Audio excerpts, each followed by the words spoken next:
এরপরে 2 নম্বর হলো, অনেকে বলতেছে যে আমরা তো দোয়া করতেছি, দোয়া তো কবুল হচ্ছে না, তারা তো 2041-এর আগে নামবে না, ঠিক না?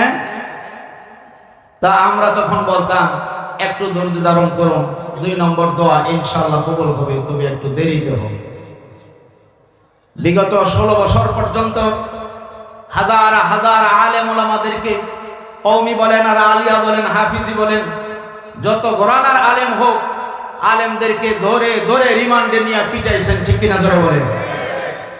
বিশেষ করে 12টি বছর পর্যন্ত মরহুম দেলোয়ার হোসেন সাইদি সাহেব হুজুর কতই না কষ্ট করেছেন, যার বয়ান শোনার পরে শত শত অমুসলিম মুসলমান হয়েছে আপনাদের চোখের সামনে, ঠিক কিনা জোরে বলেন।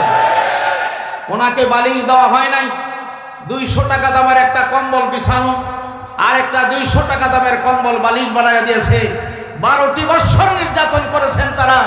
সাইদি সাহেব হুজুর জেলখানার ভিতরে বসে বসে আল্লাহর দরবারে দোয়া করেছেন, ঠিক কিনা জোরে বলেন। সাইদি সাহেব হুজুরের 12 বছরের দোয়া, আল্লামা হযরত মাওলানা মামুনুল হক সাহেব হুজুরের 3 বছরের দোয়া, আমির হামজা হুজুরের 3 বছরের দোয়া, খালেদ সাইফুল আইয়ুবী হুজুরের 1 বছরের দোয়া, আলেমদের হাজার হাজার আলেমদের দোয়া, চোখের পানি, 16 বছরের সমস্ত আলেমদের দোয়া 5ই আগস্ট 2টার পরে আল্লাহর দরবারে একযোগে কবুল হয়েছেন, ঠিক কিনা জোরে বলেন। কবুল হয় নাই? আমার জীবনে আমি 2 দিন খুশি হয়েছি বেশি। একদিন হলো 2005 4ই জানুয়ারি, আমি যখন সৌদি আরব গেলাম হজের উদ্দেশ্যে, কাবা শরীফ যখন প্রথম দেখলাম, তখন আমার কাছে এত ভালো লাগছে, এটা ভাষায় প্রকাশ করার মতো না।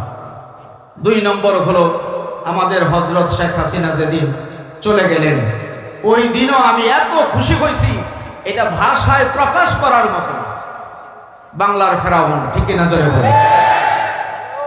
বাংলার ফেরাউন, তার মধ্যে কোনো সন্দেহ নাই, আল্লাহ অবশ্যই তার বিচার করবেন।